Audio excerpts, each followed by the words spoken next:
Inclinemos a fronte e com os olhos fechados oremos. Querido Deus, nosso bondoso Pai, nossa gratidão por um sábado tão belo, em ocasião tão oportuna, o Senhor nos trouxe até a Tua casa nesta manhã. Graça, poder e a presença do Espírito Santo, nós clamamos, nós pedimos a Ti nesse momento, a fim de que todos os que participaremos deste culto de adoração ao Teu nome, possamos receber as bênçãos que o nosso coração mais precisa. Por isso, te rogamos em nome de Jesus. Amém. Deixai vir a mim os pequeninos. Vinde a Jesus, vinde a Jesus. Deixai vir a mim os pequeninos. Os pequenos é o reino dos céus. Vinde a Jesus, Vinde a Jesus, vinde a Jesus. vinde a Jesus. Brancos e morenos, grandes e pequenos. Vinde a Jesus, Vinde a Jesus, dos pequenos.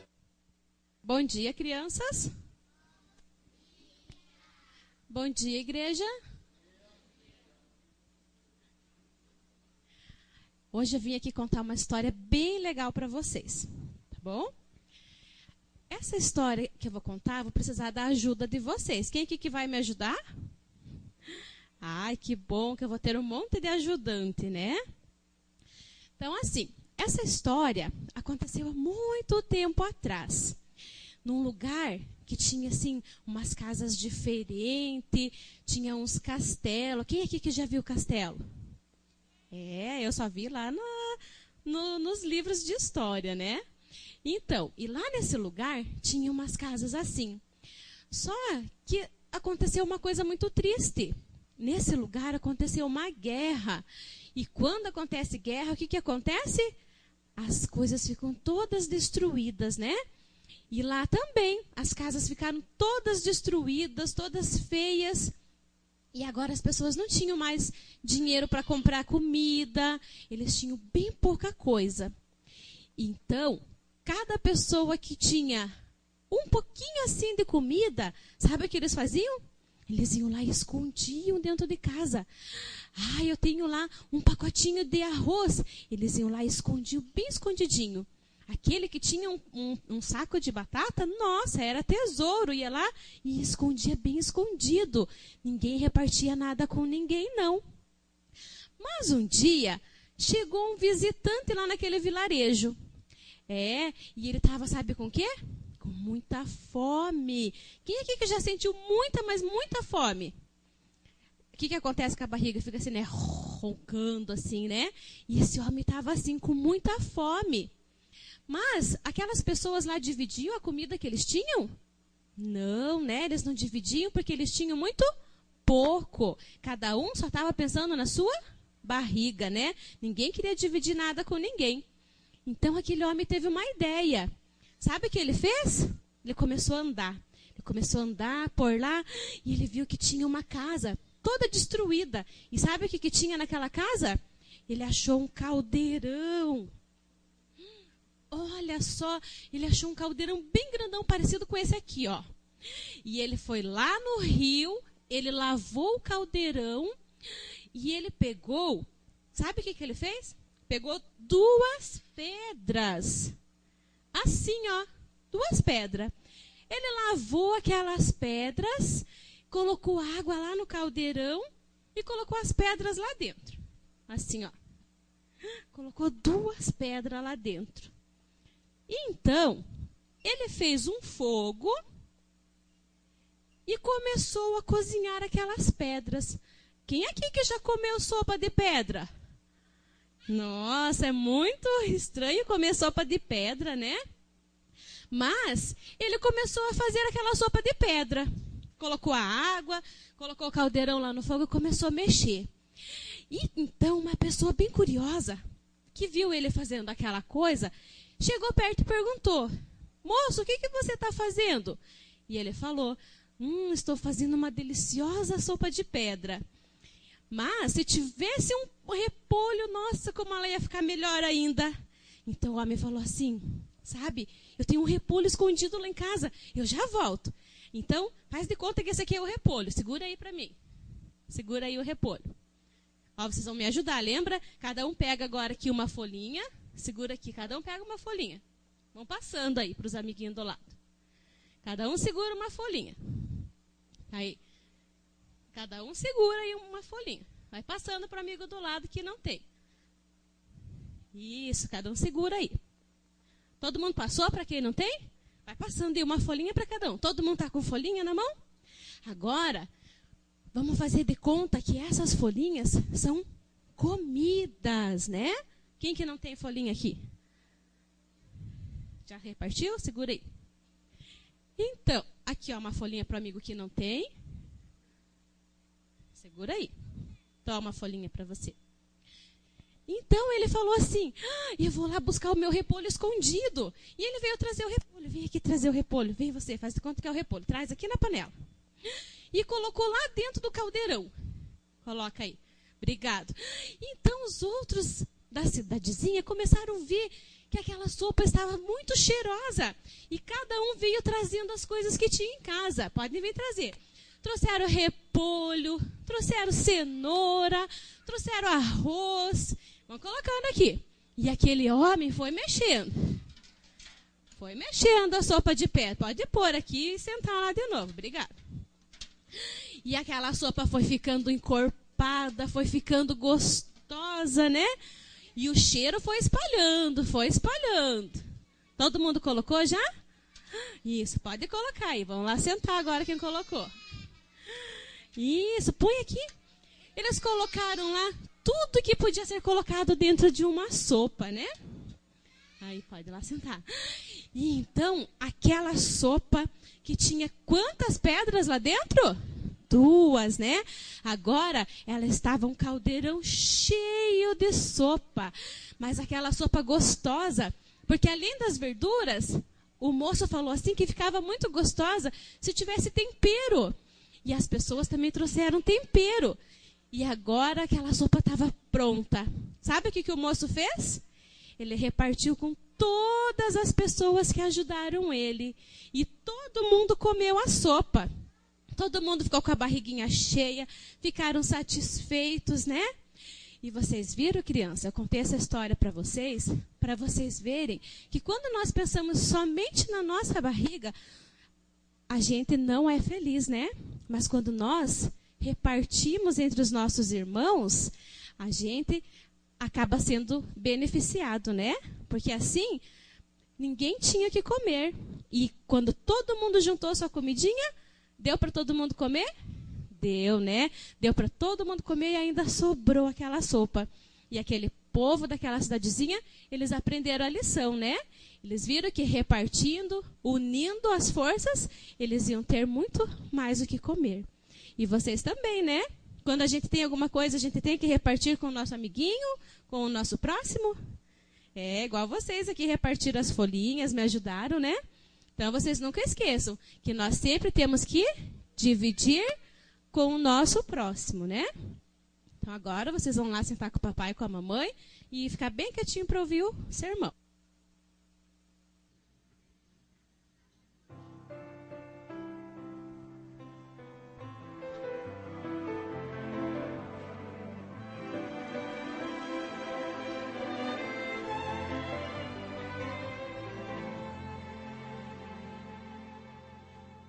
Hoje se ouvis a sua voz, não endureçais vosso coração. Estas são palavras do Espírito de Deus, que outra vez você ouviu. Não resista mais ao convite. Nos braços de Jesus cabemos todos nós. Ele nos restaura com o toque de sua mão. Mas qual será sua decisão? Para toda culpa e dor, Jesus tem a cura. Para quem quer viver, Ele é o pão. Para qualquer sofrer da alma, Ele traz a paz. Para quem nada tem, Ele tudo é.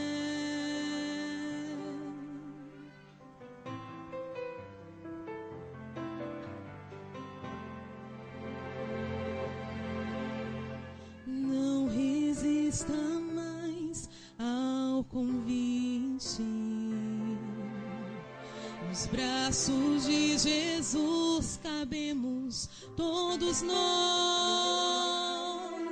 Ele nos restaura com o toque de sua mão. Mas qual será sua decisão? Para toda culpa e dor, Jesus tem a cura.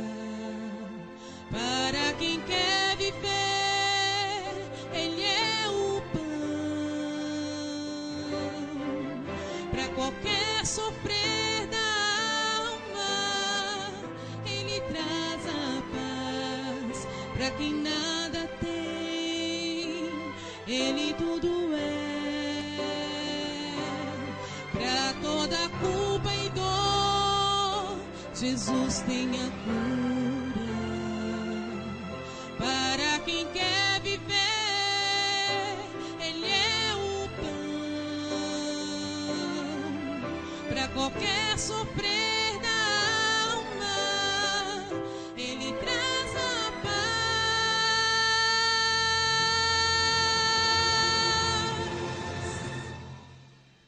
Para quem nada tem, Jesus Cristo é tudo. Para quem quer viver, Ele é o pão da vida. Para quem quer viver, Ele é um pão.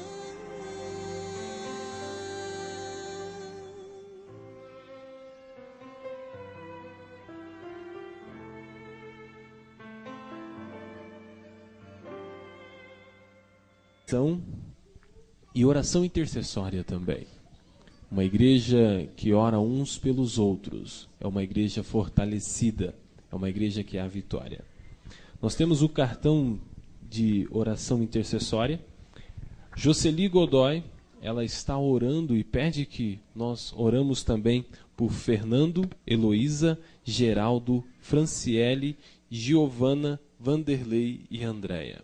Que nós possamos orar pelas pessoas que Jocely Godoy está orando. Também chegou um pedido de oração muito especial. A nossa doxologia é feita por um maestro, Maestro Daniel Salles.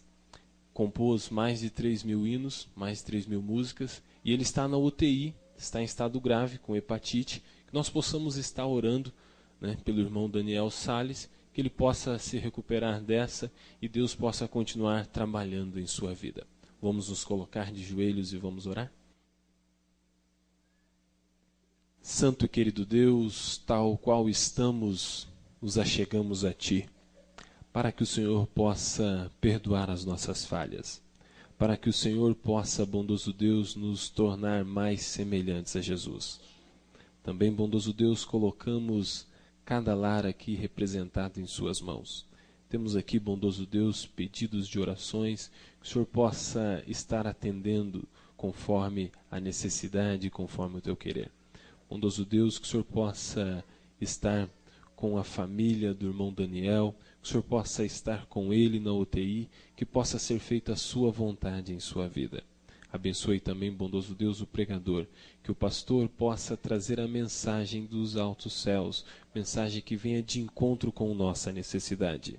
Abençoe, bondoso Deus, cada ouvinte, que ao seu Santo Espírito atuar na vida de cada qual aqui, possa haver uma mudança genuína.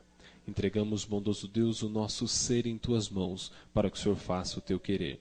Pedimos não por mérito em nós, mas pelo doce nome de Jesus. Amém, Senhor. Amém.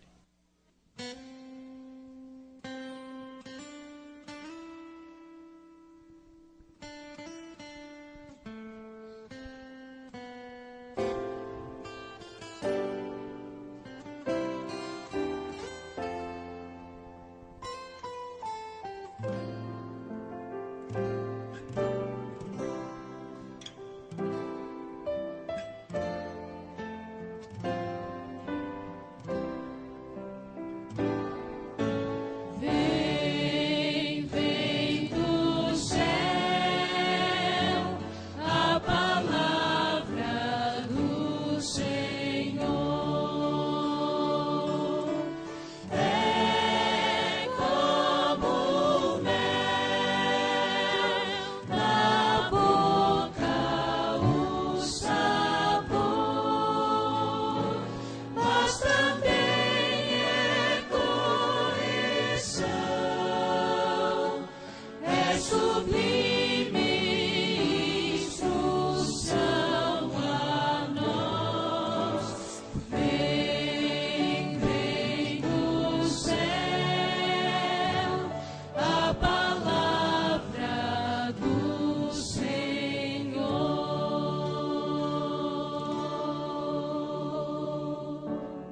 Amém, Senhor.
Deus seja louvado pelo silêncio que vocês fizeram. A Bíblia diz: cale-se toda a terra diante de mim. Mas eu não sou Deus. Está meio alto aqui, está um pouco alto. Mas eu e você estamos diante de Deus.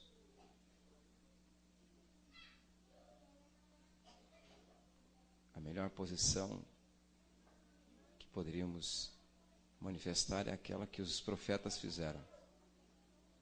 Quando diante dele, inclinavam com o rosto em terra.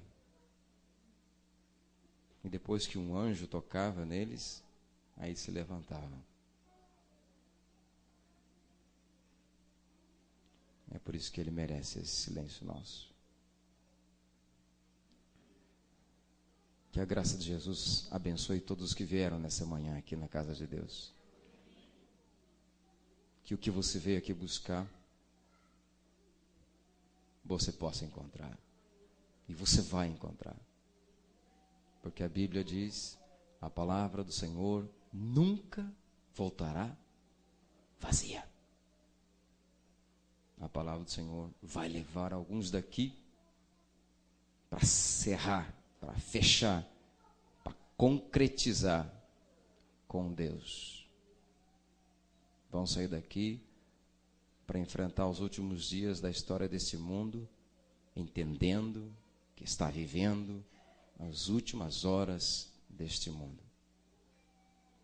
Um irmãozinho, não sei onde ele está aí, me cumprimentou ali no toalete, ali no banheiro, e fez menção de que alguma coisa não estava muito bem. E aí eu disse para ele, irmão, são as últimas horas, irmão.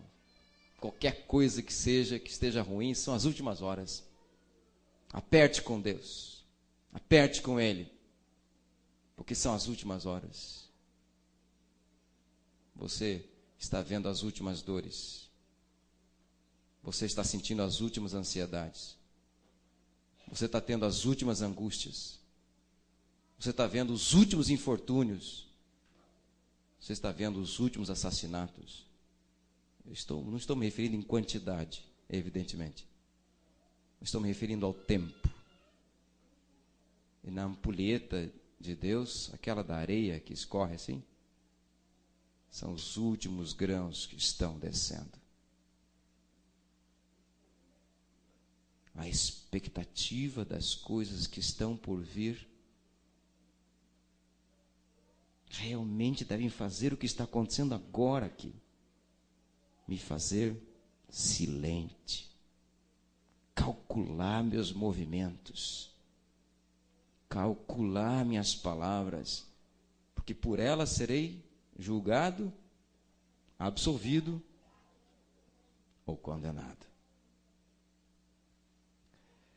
Vou pedir que vocês, meus amigos da plataforma, possam voltar. Caiu o seu papelzinho. Assim eu não preciso ficar olhando para trás. Eu tenho dificuldade de me lembrar que tem gente atrás de mim. Só consigo enxergar o que está na frente. Mais ou menos como qualquer de nós somos, né? Só enxerga o que está para frente. Agradeço a Deus, louvo a Deus por vocês terem entendido o modo como começamos o culto hoje. Entendeu? E acho que vocês merecem isso. Dizem que quando o pregador fica quieto, ele não está aborrecido assim. Quando é que vão fazer silêncio para eu começar a pregar? Não, não é isso. O silêncio do pregador é em respeito a Deus, em primeiro lugar, é evidente, mas logo em seguida é a vocês. Vocês merecem respeito. E nós temos que aprender a ceder isto. É claro, quando temos crianças pequenas, mas os adultos, os jovens, de outra sorte, quero agradecer a Deus o privilégio e o convite que me fizeram. Esqueci o seu nome. Eu tenho o mesmo problema que você, você percebeu? Meus alunos que estão aqui, estão espalhados por aí, sabem disso. Trabalho no Alto Boqueirão. Tem vários alunos meus aqui, ex-alunos, né? 2 deles eu acabei de olhar aqui, com aquele olhar que eles me conhecem, né? E já entenderam o que eu disse sem dizer nada. Mas tenho ex-alunos que já não estudam mais lá, que já se formaram, estão lá no fundo lá, né? Tenho colegas de trabalho, estão aqui comigo. Ex-colegas. Cadê a professora? Tá ali, tem uma, e tem mais uma que eu vi por aí. Bem, subiu. Tem alunas também e tal. Tem gente lá. Ah, tá ali, estão lá. Tem gente lá de Francisco Beltrão, Realeza, né? Ou não é de Beltrão? É de Beltrão, Pato Branco. Memória. Então eu estou feliz, não estou me sentindo fora de casa. Ao contrário, estou me sentindo bastante em casa. Onde qualquer coluna que eu vejo pessoas conhecidas. Bem, mas vocês vieram para ouvir a palavra de Deus. Eu posso ficar aqui embaixo um pouquinho? Eu gosto de me sentir mais próximo das pessoas e olhar lá no branco dos seus olhos. Deixa eu tirar esse microfone daqui. Posso colocar no chão mesmo? Posso? Este cenário, transfiro para cá. E aqui eu espalho os 2 livros que vou usar. Para quem quiser, em casa, fazer como os bereanos. Estão lembrados dos bereanos, né? Porque os bereanos eram mais nobres do que os de... É isso, alguém já disse aí. Porque eram mais nobres que os de Tessalônica, porque chegando em casa... iam conferir na palavra para ver se o que o pregador tinha falado realmente era da palavra de Deus. E naquele tempo, quem pregava para eles não era um pastor Lucas, desconhecido, um anônimo, era Paulo. Só esse cara. E eles não se importavam com o nome. Não importa o nome, realmente nós somos todas vogais. Eu sou uma vogal, você é uma vogal. Mas se importavam com a palavra de Deus, saber se aquilo que estava sendo dito realmente era aquilo. Para que pudesse chegar em casa e absorver a mensagem que fora mencionada. Bem, existem 2 maneiras de aprender. Existem 2, entre todas as formas diversificadas, 2 se destacam, são métodos de aprendizado. Um dos métodos que a gente chama, por assim dizer, é o método de comparação. Não é? Normalmente... aqui nós temos na igreja 3 gerações: crianças, jovens, os adultos, ou então, por assim dizer, as pessoas de bem maior experiência. E os avós entendem isso, pais de relativa experiência sabem disso, de que muitas vezes no passado se fazia assim: mostrava, meu filho, olha bem isso aqui, você está vendo o que está acontecendo com a vida dessa pessoa? Então, compare, não é assim que faz, é dessa maneira. Então, por comparação, a gente ia vendo. Quem acertava, a gente dizia, olha, é assim que se faz. E quando errava, a gente dizia, não é assim que se faz. Então, são essas 2 maneiras. E a outra maneira de aprender é aprender por contraste. Aprender por contraste. Nós temos profissionais da saúde aqui. Eu conheço um, pelo menos, que é Valmiro, né? Talvez tenha outros mais aqui. E entre os exames que os médicos fazem, um dos mais minuciosos é quando eles pegam uma pessoa que tenha os padrões, números, aparência de um determinado exame, quando uma pessoa está em situação plena de normalidade de saúde. E daí, com esse conhecimento, tomam um exame de uma pessoa, de uma outra pessoa, ou realizam um exame, tomam o resultado e fazem um contraste com o padrão original, com o que supostamente seja o ideal, e então verificam. E onde há brechas, identificam que a pessoa tem tal problema de saúde. E eles chamam isso de exame por contraste. Nós, nessa manhã, nesses minutos poucos que temos, vamos examinar um personagem da Bíblia. E vamos aprender por contraste. Apenas uma única coisa que esse camarada fez pode ser imitada. O restante de todas as suas ações externas ou internas somente, precisam ser aprendidas assim. Não é assim que se faz. Não é assim que se faz. Abra a tua Bíblia, então, no Evangelho de Mateus. Marcos fala, Lucas fala sobre isso, João fala isso, todos os evangelistas falam sobre esse assunto, sobre esse camarada, sobre esse personagem. Porque, infelizmente, todos eles lembram-no, mas não como um discípulo amado, não como um discípulo voluntarioso, não como um discípulo exemplar, mas, infelizmente, todos os que mencionam ele, em qualquer um dos evangelistas, dizem, mas Judas, aquele que o traiu, mas Judas, o traidor, mas Judas Iscariotes, aquele a quem com um beijo traiu seu mestre. Se você fizer um estudo nos evangelhos, se tiver tempo, paciência, parabéns, você vai verificar que todos os evangelistas que quando vão mencionar o nome de Judas, não o mencionam meramente por fazê-lo. Citam o seu sobrenome, um ou outro, e normalmente ao lado tem alguma característica acerca dele. Mas a característica que prevalece não eram seus talentos ou suas habilidades, as quais ele tinha em abundância. Mas infelizmente a lembrança dele é aquele que traiu Jesus. Uma pessoa marcada para sempre por este estigma de ser traidor. Então acompanhe comigo a leitura do que vou fazer. A partir capítulo 26, Mateus capítulo 26. Não havia mencionado o capítulo ainda, né? Então, Mateus capítulo 26, a partir do verso 47. Mateus capítulo 26, a partir do verso 47. É evidente que eu não vou ler todas as passagens que mencionam os incidentes em que Judas está envolvido. Algumas vezes, Judas está ali presente, ele está envolvido. O assunto que Jesus está tratando é para Judas, mas o nome dele não aparece.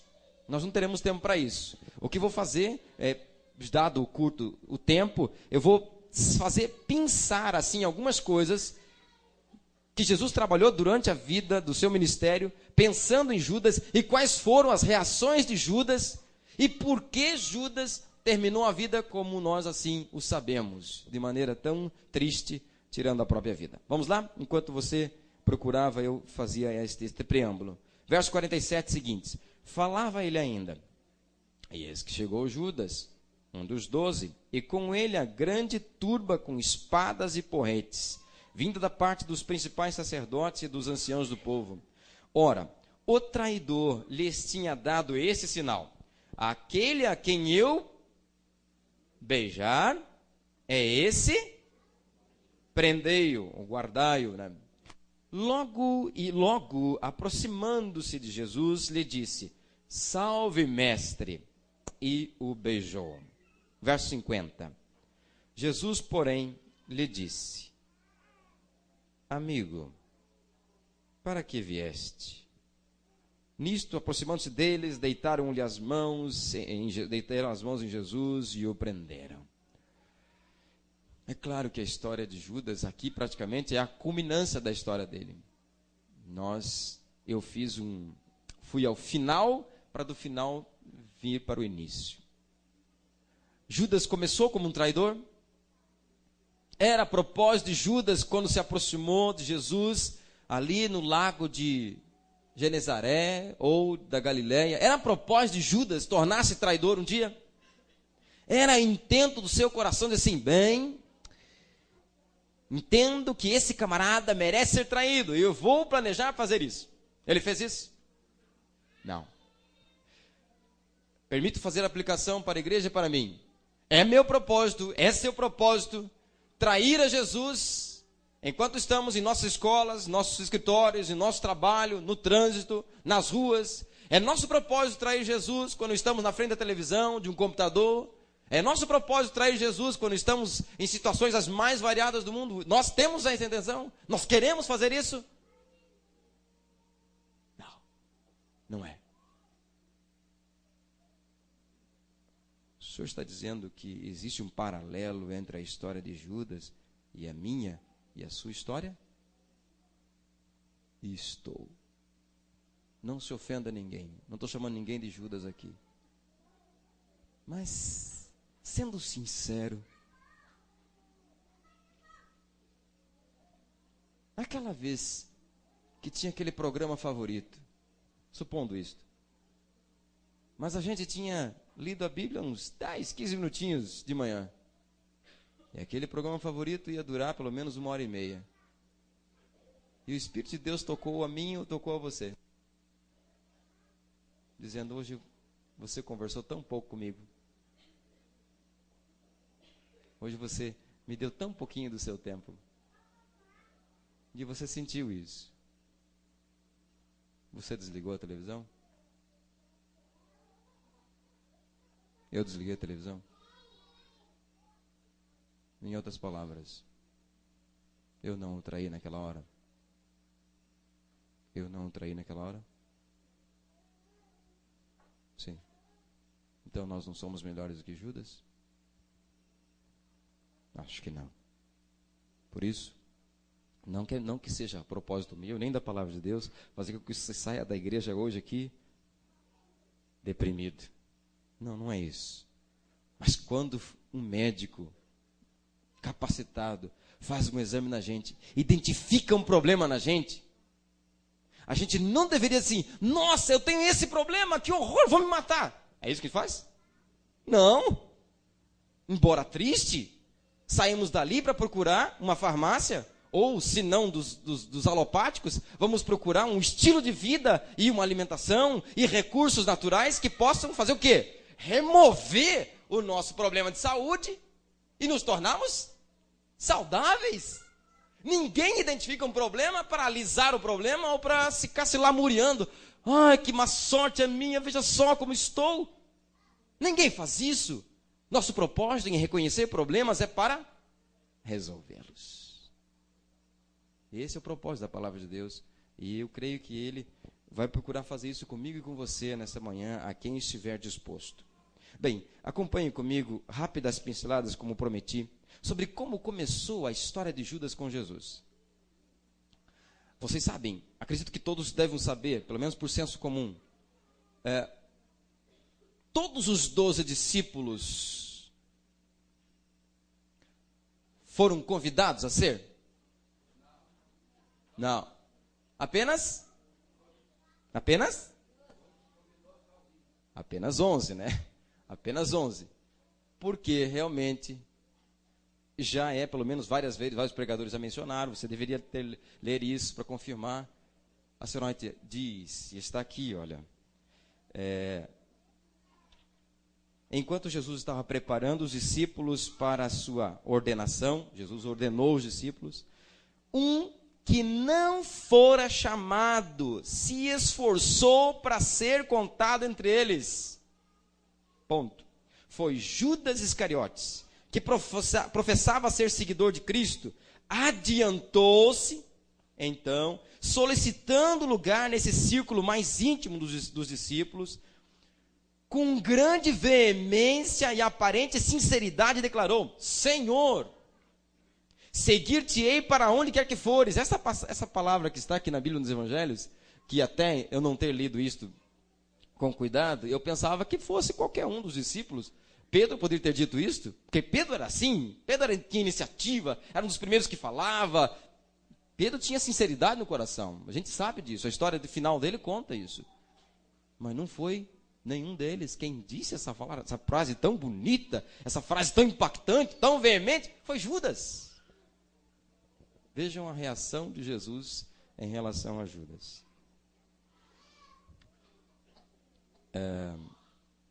Jesus nem o repeliu, nem o acolheu com mostras de agrado, mas proferiu apenas as tristes palavras: as raposas têm os seus covis, e as aves do céu têm os seus ninhos, mas o Filho do Homem não tem onde reclinar a cabeça. Ora, tá certo, então eu vou fazer evangelismo, né?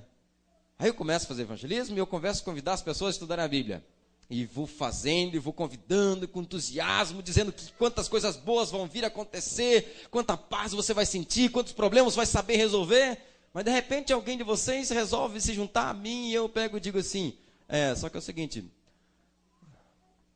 você vai se dar mal, viu?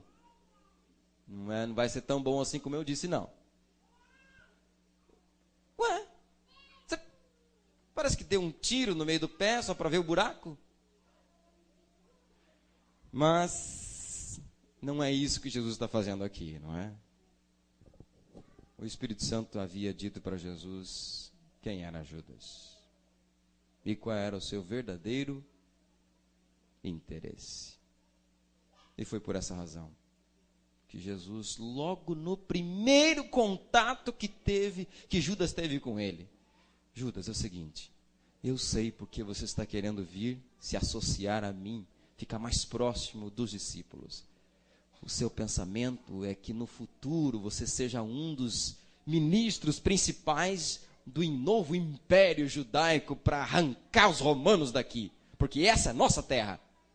Mas Judas, eu não vim para este fim. Eu não vim para estabelecer um reino aqui. Eu não vim para ter riquezas, honras. Eu vim para servir. Eu vim para, inclusive, morrer. E por isso não terei nenhuma casa própria sequer. Jesus estava aos poucos, desde o primeiro contato, tocando Judas no seu ponto nevrálgico, no seu ponto de fraqueza, na sua falha, na ruptura do caráter de Judas. Jesus, desde o primeiro contato, começou a tocar. Mas vejam bem que ao dizer isso, Jesus não ofendeu a Judas. Jesus não expôs Judas publicamente. Jesus não diz assim, sei quem você é e sei porque... Não, ele não fez isso. Jesus não trabalha dessa maneira. Embora ele leia a gente por dentro e por fora, ele não nos expõe. Mas dentro de nós, a gente percebe que ele nos conhece. E que ele está dizendo assim, escuta, hoje de manhã, nesses minutos que passaremos aqui, esse camaradinho ali vai falar alguma coisa que vai tocar você. Quando você sentir isso, eu quero que você resolva aquele problema que você ainda não resolveu. Se isso ocorrer com você, querido amigo, prezado filho, filha de Deus, ele não fez isso para te expor. Por isso não vos conheço assim. Mas a palavra de Deus que, como diz Paulo, divide a medula da alma, de tão cortante que ela lhe alcançará. Para que você saia daqui dizendo, sei o que devo fazer e farei ainda antes do almoço. Ele vai ficar feliz com você, porque você disse sim para ele. Vejam só, vamos tentar progredir um pouco. O que mais acontece na vida de Judas que tornou ele o que nós sabemos ter se tornado? Olha só como é que Judas pensava sobre Jesus. Judas acreditava que Jesus era o Messias. E ao unir-se aos discípulos, esperava assegurar-se para si alta posição no novo reino. O que os discípulos pensavam de Judas ou pensavam que Jesus deveria fazer em relação a Judas, e o que pensavam de Judas também? Os discípulos estavam, por sua vez, ansiosos que Judas fosse contado entre eles. Judas tinha imponente aparência, não era baixinho assim como eu, era de porte, entendeu? A sua presença impunha respeito, tinha um bom trato com o vocabulário, era letrado, era contabilista, tinha, como diz aqui, tinha uma visão administrativa. Então os discípulos disseram assim, certamente ele seria de grande utilidade. No entanto, quando Jesus tratou ele tão friamente, os discípulos se surpreenderam. Ora, por que tratar assim o cara dessa maneira? Deveria ter dito, pô, que bom que você se juntou, vem aqui. A gente não enxerga as coisas como Deus enxerga. Nós saímos aí abraçando filosofia, pensamento ou pessoas, porque achamos que aquilo é bom. Lá em João, 1 João capítulo 3, João disse assim, amados, não deis crédito a qualquer espírito, mas provai se os espíritos aqui não está se referindo a entes nebulosos que estão por aí. Não, está falando de filosofia. Os irmãos sabem, infelizmente, uma filosofia banal, barata, está invadindo o seio da igreja. Dentro da igreja está banalizando nossos princípios. O sábado, o adultério, entre os jovens a leviandade com que é tratado os relacionamentos. Os casamentos, mesmo entre adventistas, está virando papel e tinta. Nós precisamos provar se essas coisas que estão prevalecendo no mundo moderno, se de fato elas merecem ser aceitas entre nós. Precisamos fazer juízo. Fiquei feliz quando entrei aqui, quando logo que cheguei aqui na igreja, e vi a escola sabatina relativamente bem lotada. Só os que estavam nas classes ali e que completavam a nave da igreja. Porque há igrejas onde vou pregar, onde mais da metade dos bancos está vazio. E quando começa o culto, continuam vazios. Porque não vem crianças. Obviamente os pais que têm crianças não vieram para a igreja. O que está acontecendo? Eu sei que isso é profético. Eu sei que é a Laodiceia. Graças a Deus que nesse aspecto a Laodiceia não chegou aqui ainda. E se vocês vigiarem suficientemente, ela não chegará aqui. Daqui vocês sairão para fazer com que a Laodiceia seja expulsa dos outros lugares onde ela já chegou. Porque esse é o propósito de Deus para você e para mim. Que nós nos tornemos fermento. Pouco. Não se coloca 2 quilos de fermento, né, mamães e pessoas que fazem pão. Eu faço pão, de vez em quando. Não fica assim aquilo. A minha esposa faz melhor que eu. Mas eu aprendi a fazer pão. E eu coloco, como eu não sei dosar, então eu compro aquele sachêzinho já, né? Que já vem medida certa, né? Para não errar. Então eu coloco, mas é tão pouquinho, tão pouquinho. E a gente coloca ali, eu faço bem artesanal. Não sei se é bem assim que faz. Eu pego o trigo, faço uma montanhazinha, brinco de fazer um buraquinho como se fosse de um vulcão ali. Aí derramo o fermentozinho, bem de aquele pouquinho ali, e coloco uma aguinha morna e mexo um pouquinho. E aí fico olhando, como uma criança. Fico olhando. De repente ele começa. De repente ele sai assim, transborda.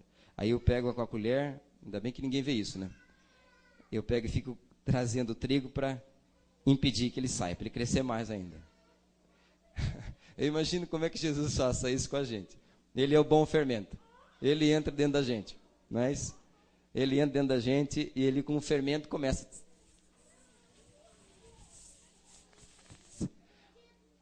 E ele fica tão feliz quando um de nós deixa o fermento crescer e começa a aparecer, e a massa começa a ser levedada, e o pão começa a crescer, e as atitudes da pessoa começam a mudar, o seu semblante começa a ficar melhor, sua saúde se repercute de maneira positiva, suas decisões mais próximas começam a mudar, a sua alimentação, ele começa a pensar nisso, as decisões em relação a como chegar perto para guardar o sábado começam a melhorar, e Jesus fica extremamente feliz, como alguém que está plantando alguma coisa.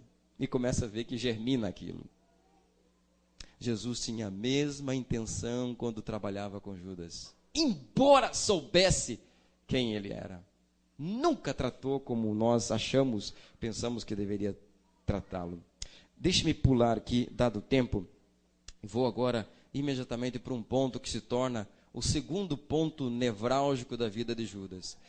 Na verdade, é deste ponto, somado a um outro, que Judas definiu o que ele realmente seria. Olha, note bem, Jesus seria traído. Isso estava escrito. Não estava escrito, Judas, é você e acabou, nem que você não queira. Isso não estava escrito, gente. Ou seja, eu e você temos fraquezas, temos problemas, temos necessidades especiais, espiritualmente falando, mas não está escrito que obrigatoriamente eu e você vamos ser derrotados. Não está imposto no céu que eu e você não temos acesso à graça e não nos salvaremos. É somente se nossa decisão, arbitrariamente tomada por nossa conta, é que diremos, eu não quero isso. Eu vi que é bom, para alguns foi excelente, mas eu não... Só se você fizer isso. Do contrário, todo o universo é testemunha de que você tem acesso livre aos ricos canais da graça de Deus para salvar você e a mim das nossas mazelas espirituais. Isso não é motivo de tristeza, porque mazelas a gente está cheio delas. Mas a graça, como disse Paulo, onde abundou o pecado, houve um tsunami da graça. Eu e você precisamos disso. E quando orarmos em vida particular, lá no nosso quarto, a nossa oração deve ser entretecida desse tipo de pensamento. Senhor, eu preciso demais de Ti, só que eu não consigo enxergar quanto, e nem sei dizer. Então leia. O Espírito Santo, quando faz, como Paulo disse, intercede por nós junto a Deus com gemidos inexprimíveis. Pede para Ele: Senhor, eu nem sei nem orar, eu não sei nem dizer o que eu preciso. Então, por favor, leva para Jesus aquilo que realmente eu diria se eu soubesse como orar. E você e eu vamos ver quantas coisas melhores o Senhor Jesus ainda fará na minha e na sua vida. Olhe só o que o que aconteceu com Judas, digo melhor. Judas, ao invés de andar na luz, preferiu conservar seus defeitos. Preferiu conservar seus defeitos. Aqui está. Infelizmente aqui está. Maus desejos, vingativas paixões, sombrios e malévolos pensamentos eram nutridos até que Satanás tomou inteiro domínio sobre o homem. Judas, dali por diante, tornou-se um representante do inimigo de Cristo. Mas, gente, não estamos falando aqui do ano 34. Estamos falando provavelmente do primeiro ano de ministério de Jesus, quando Judas estava se aproximando de Jesus. Estão lembrados de quando Jesus chegou para o jovem rico, e o jovem rico perguntou: Senhor, que devo fazer para ser salvo? Ele disse assim, né? Bom mestre, que devo fazer para ser salvo? Jesus não gosta muito desse negócio de ficar bajulando, de ficar, né? Sabe como é que se faz, né, entre os políticos, né? Aqui está nosso deputado, aqui está nosso prefeito. Jesus não gosta disso, porque isso não leva a nada. Ei, por que me chamas de bom? Se bom, só há um Deus que está no céu. Mas guarda os mandamentos de Deus. Ao que respondeu o jovem. A Bíblia diz, inclusive, que quando Jesus olha para o jovem, fitou e o amou. Jesus ama as pessoas que procuram Ele. O amou e disse. Aí o jovem: mas Senhor, eu já tenho feito isso desde a minha infância, eu tenho guardado, Senhor. Então tá bom. Uma coisa só te falta. E o que era? Vai, vende tudo que tu tens, dá aos pobres e vem e segue-me. Vocês sabiam que este incidente, entre outros incidentes, não foi coincidência? Vocês sabiam que isto que aconteceu aqui foi providência divina, pensando especificamente em Judas? Quando Jesus disse isso, e o jovem entristeceu seu semblante, abaixou a cabeça, deu as costas para Jesus e se retirou, Judas, diz a senhora White, eu não vou ler porque já não dá mais tempo, né? Meu tempo já terminou, diz que Judas viu que Jesus entrou dentro dele e lhe leu a alma dele. Simbolicamente, a senhora diz que Judas se sentiu nu por dentro diante de Jesus. E percebeu que Jesus não estava falando só para o jovem rico, Mas o endereço era especialmente Judas. Por quê? Por que fez isso? Porque sabia que esse, na verdade, era o problema principal de Judas. E que se naqueles momentos ele dissesse, tudo bem, Senhor, eu entendi. Sou eu esse cara também. Eu também estou indo embora que nem ele. Mas, Senhor, olha cá, vem cá. Me ajuda, por favor. Me ajuda, eu não quero fazer isso. Eu preciso lhe atender, mas não tenho força para fazer isso. Por favor, me ajude. Faltou para Judas somente isso. Deveria, naquele momento quando ele foi varrido, foi escancarado diante de Jesus, os seus defeitos, problemas, só faltou dizer, por favor, tem misericórdia de mim. E é o que eu e você devemos fazer. Quando, por alguma razão, em algum momento, alguma pessoa, alguma música, alguma criança, se tocar ali dentro e mostrar, isto dói. Ver defeitos, ver problemas dói, incomoda. Não é legal. Mas o que se tem que fazer é simples. Dirige-se a Jesus naquele momento, onde você estiver, e clama a Ele, Senhor, entendi, reconheci, está doendo, é ruim, Senhor. Mas, por favor, me ajuda. Me ajuda. É nesse momento que eu mais preciso de Ti. Tira de mim esse defeito. Agora, eu vou ler as últimas menções para encerrar, para vocês verem de que maneira tão triste isso acontece. Ou aconteceu com Judas. Olhem só. Não obstante os ensinos do Salvador, Judas continuamente fomentava a ideia de que ele havia de governar a Jerusalém como um rei. Na alimentação dos 5.000, procurou promover isso. Nessa ocasião, Judas ajudou na distribuição dos alimentos à multidão faminta. Teve oportunidade de ver o benefício que estava em seu poder fazer aos outros. Experimentou a satisfação que acompanha aqueles que prestam serviço para Deus. Auxiliou a levar a Jesus os enfermos dentre a multidão.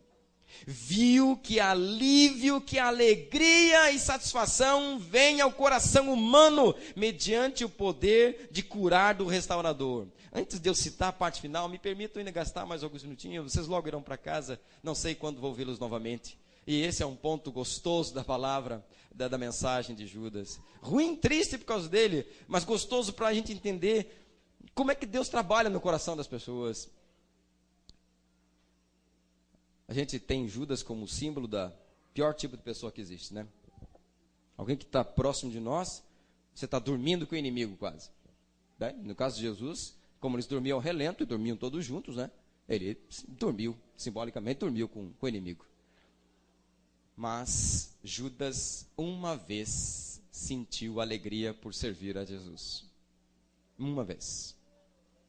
Aí que se diz, até Judas sentiu como é bom servir a Jesus.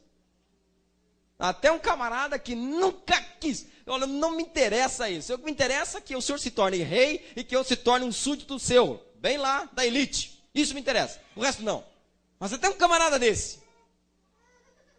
No dia da distribuição dos pães, em que 5.000 homens comeram, vocês precisam imaginar comigo, isso não está escrito nem na profecia e nem na Bíblia. Mas a gente não está fazendo nenhuma aberração teológica se eu fizer essa especulação. 5.000 homens, bem que provavelmente eu tenha que ter para cada homem uma mulher. Embora que a estatística seja ao contrário. Por quê? Porque quem ia para a guerra eram os homens. Então, sempre houve menor número de homens do que de mulheres. Hoje a coisa está tudo bagunçado, eu não sei mais, né? Mas sempre foi assim, sempre mais homens que mulheres. Então, para cada homem, pelo menos uma mulher. E, se para cada homem uma mulher, eu posso também inferir que para cada homem uma mulher, pelo menos uma criança. Embora que naquele tempo não é que nem hoje, né? Você tem um filho, todo mundo já encerra a madre porque não dá mais, né? Mas naquele tempo, ter 1, ter 5, ter 10, ter 15, Quanto mais honroso, mais... Era assim que se pensava, não é mais assim hoje, né? Não se precisa encher a terra, porque a terra já está cheia, já, né?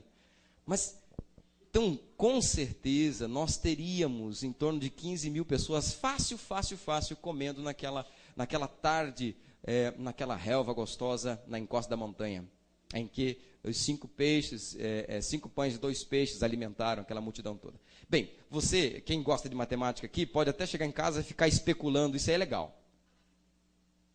Um cesto de vime que possa alimentar em torno de 50 pessoas por vez, porque os discípulos vinham, pegavam o alimento de Jesus e levavam até a multidão, correto?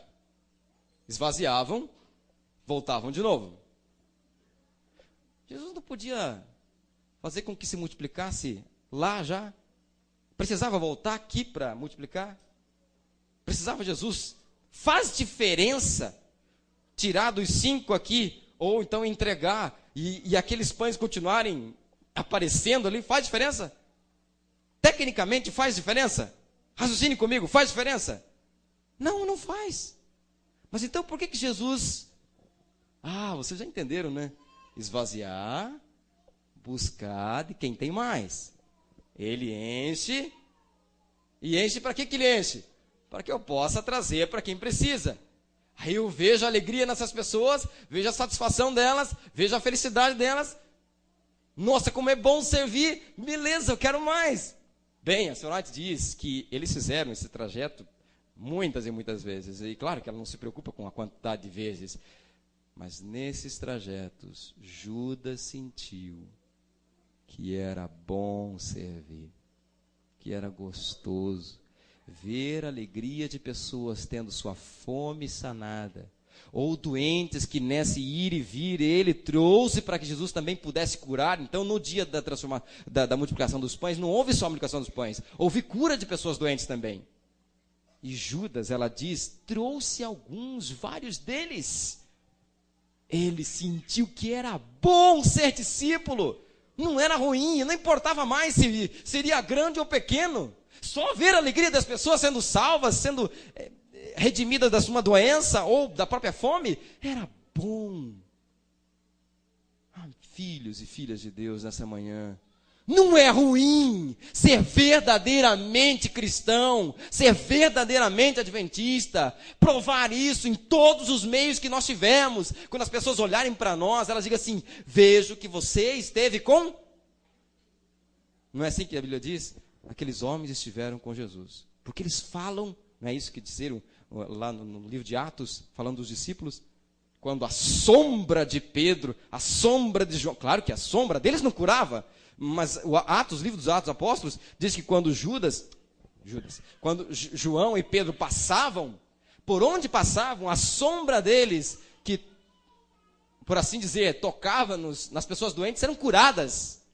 Não é a nossa sombra que faz isso, mas o poder de Jesus que acompanha a pessoa que está com ele, faz.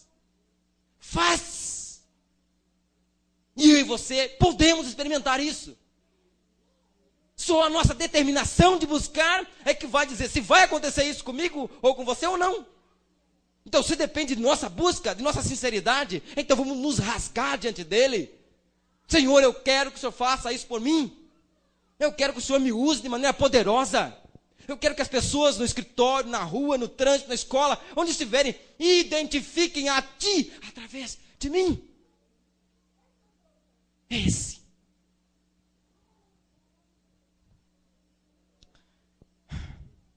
No caso de Judas, não foi assim?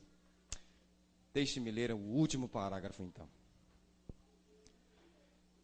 Quando Jesus apresentou ao jovem rico as condições do discipulado, Judas ficou desgostoso. Ele pensou que cometera um erro.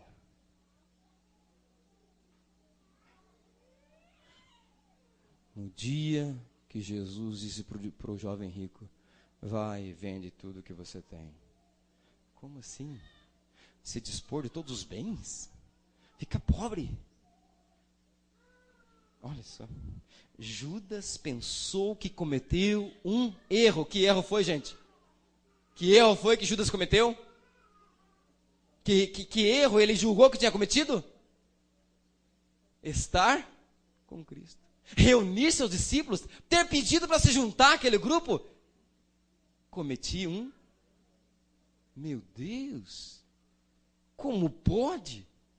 Será que algum dia eu cometerei uma tolice dessa, de achar que eu cometi um erro de me aproximar de Jesus? Que foi um engano eu ter me batizado nessa igreja? Que eu ter lido a Bíblia, eu ter me aproximado dele, ter experimentado um pouco da sua graça, e só um pouco, foi um equívoco da minha parte? Cometi uma tolice? Mas infelizmente, Judas chegou a essa conclusão. Querem saber mais? Olhe só como é que ele age logo em seguida.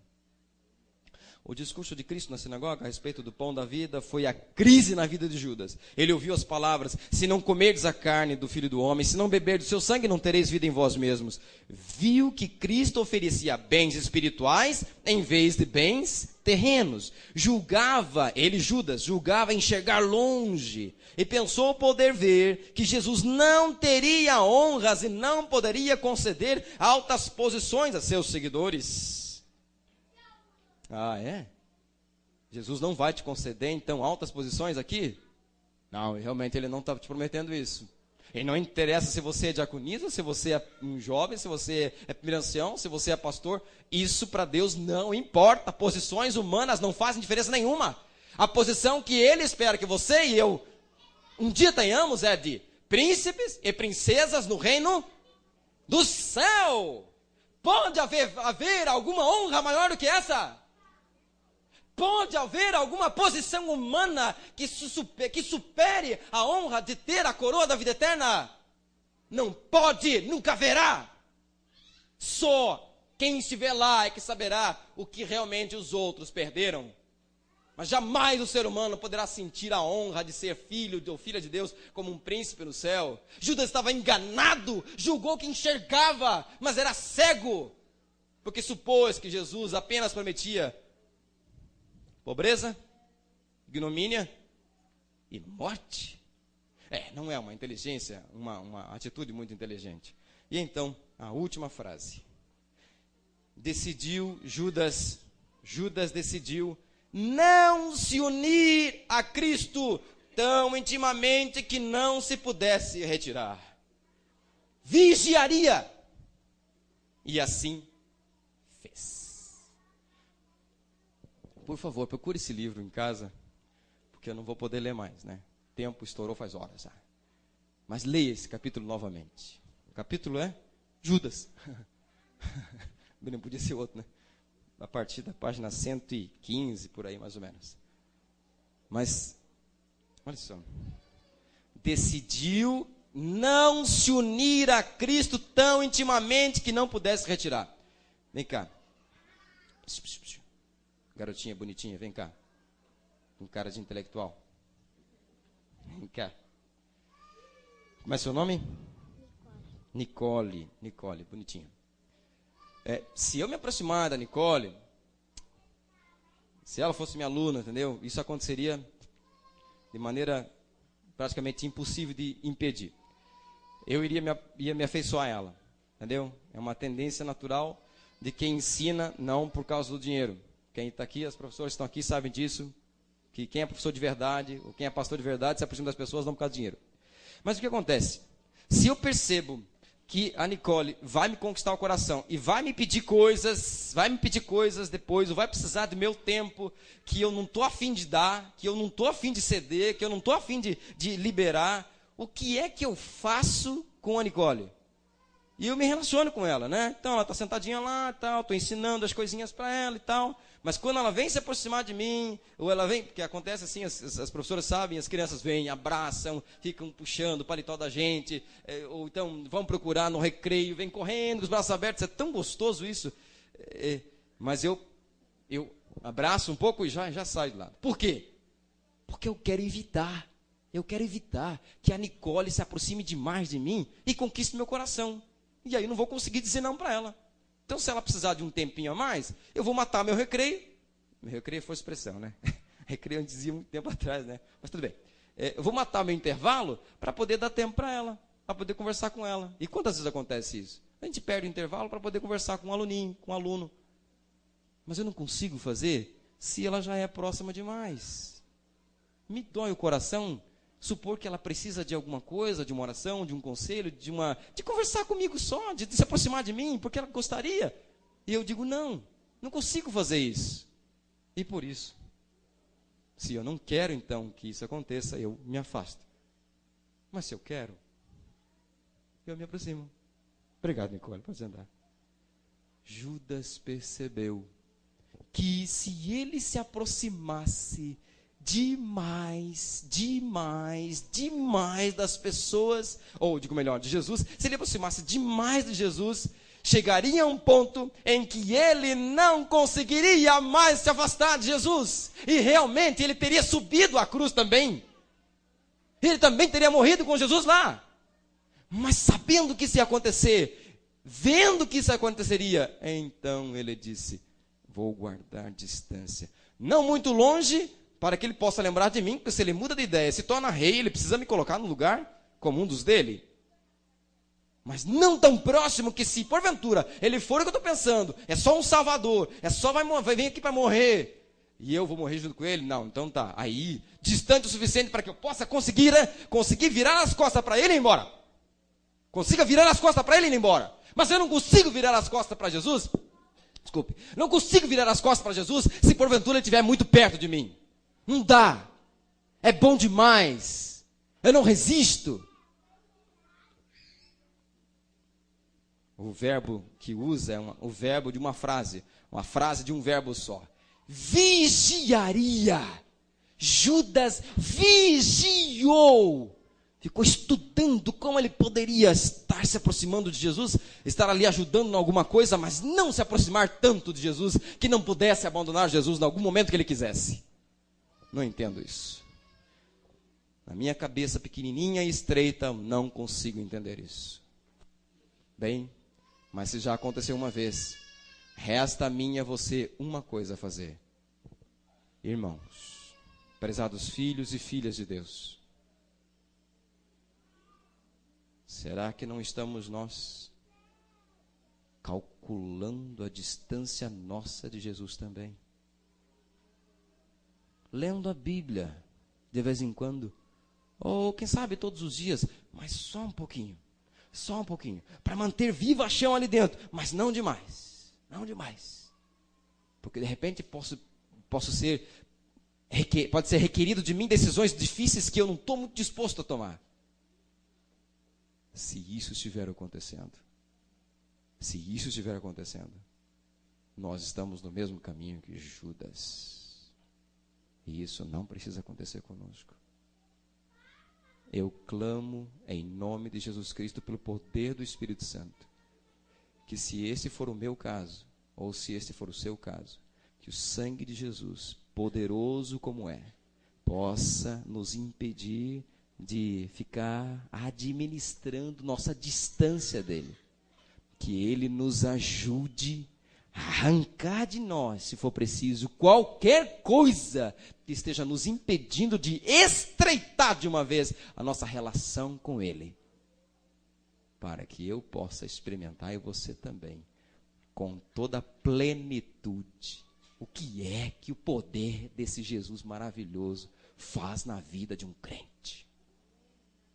Oro a Deus nessa manhã, e eu quero orar de verdade, com todos aqueles que sentem no coração, e eu sou o primeiro, já estou em pé, não estou em pé por coincidência, se eu tivesse sentado, teria que estar em pé, porque eu sei que existem coisas na minha vida, que estão me impedindo de ter um relacionamento ainda mais estreito com Ele, de poder ser usado com mais poder por Ele. Se você tem esse mesmo sentimento, coloque-se em pé, eu quero fazer uma oração especial, porque eu quero que Jesus nesse momento, observe você, sonde você, varra você, faça um scanner de você.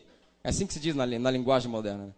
Escaneie você a ponto de enxergar onde estão as brechas, os problemas que estão impedindo você e a mim de ter um relacionamento legítimo com Ele, verdadeiro com Ele, crescente com Ele. E eu sei que Ele que sonda o coração sabe da tua sinceridade e da minha, e vai nos abençoar nisto. Feche os seus olhos. Senhor Jesus, Não estão poucos, mas toda a tua igreja, se posso ver, estão levantados. Eu já estava em pé, mas se eu pudesse mostrar de uma outra maneira, gostaria de fazê-lo. Se como os profetas do passado, ficar com o rosto em terra, então era isso que eu deveria fazer. Porque uma coisa o Senhor já sabe.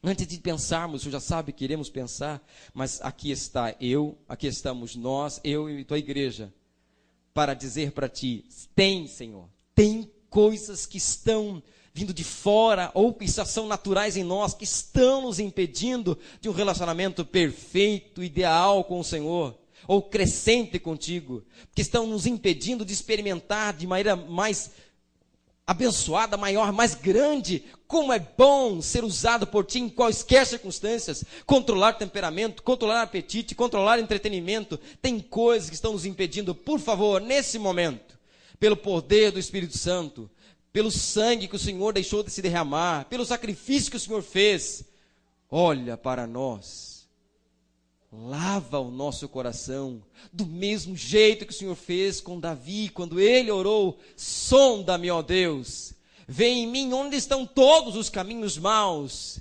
e livra-me de todos, e guia-me, a nós todos também, para o caminho e pelo caminho eterno, para que neste lugar onde cada um de nós moramos, por volta desta igreja, ou longe daqui, que o Senhor possa nos usar para salvar pessoas que estejam próximas de nós, ou que entrem em contato conosco de alguma maneira, para que o teu reino, o último, o maravilhoso, o único, possa ser inaugurado nesta terra em breve. Antes disso, é claro, estaremos contigo no céu por 1000 anos, mas que isso ocorra logo, porque como diz pastor Fernando Iglesias, estamos cansados deste mundo. Cansados de tanta tristeza, de tanta decepção. Queremos que o Senhor finalmente inaugure o seu reino eterno, para podermos ter a vida que o Senhor planejou que tivéssemos sempre. Por isso, receba a mim, receba esse teu povo, hoje e para sempre, em nome de Jesus. Amém. Amém. Posso eu mesmo anunciar o hino final? É o número 437, assim não precisam vir aqui. 437 é o nosso hino final, tá bom? Vitória em Cristo. Quero que você cante confirmando sua decisão que tomou comigo agora. Que vamos crer no nome de Jesus, no sangue dele, e experimentar dele toda a graça e poder que ele está disposto a nos dar. Vitória em Cristo, 437.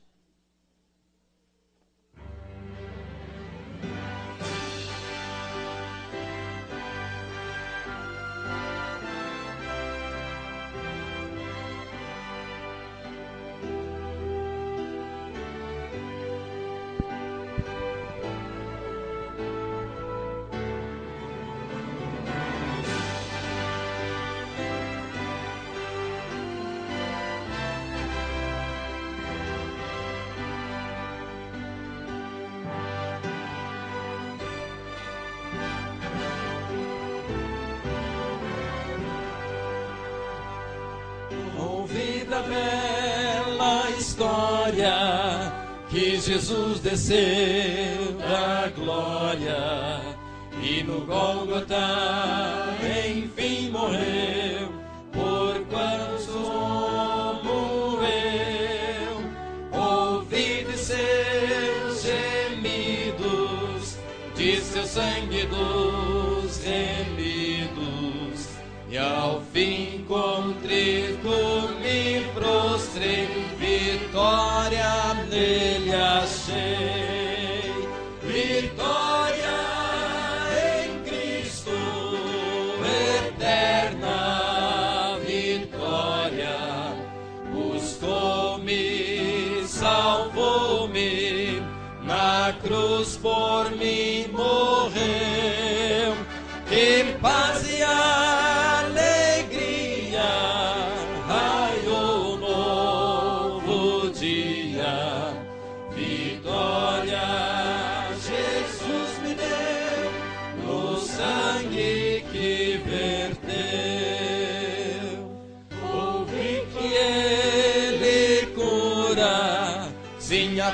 cego que o procura, que o coxo fez andar então, e ao cego deu visão. Orei, clamei, meu mestre, vem restaura minha vida. E logo Cristo me atendeu e a mim vitória deu. Vitória em Cristo, eterna vitória. Buscou-me, salvou-me, na cruz por mim morreu. Que paz e alegria, raiou um novo dia. Vitória Jesus me deu no sangue que verteu. Ouvi falar da glória que virá após vitória para os redimidos por Jesus, na resplendente luz de anjos lá cantando e mansões já me aguardando. Será glorioso ali chegar e então poder cantar. Vitória em Cristo, eterna vitória. Buscou-me, salvou-me, na cruz por mim morreu. Que paz e alegria, raiou novo dia. Vitória Jesus me deu no sangue que verteu. Amém.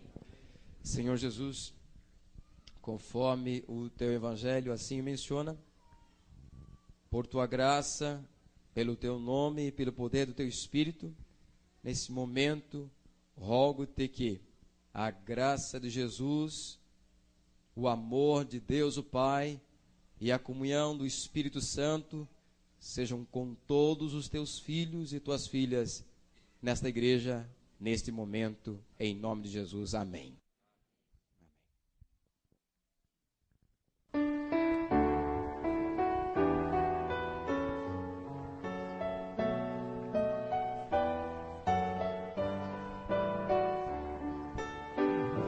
Ao sair deste santo lugar, onde ouvi a palavra de Deus, onde vim adorá-lo em paz, e o céu pode ouvir meu louvor, vou sair mais confiante em meu Jesus, mais fiel à lei do amor, pois aqui entreguei o meu coração, minha vida.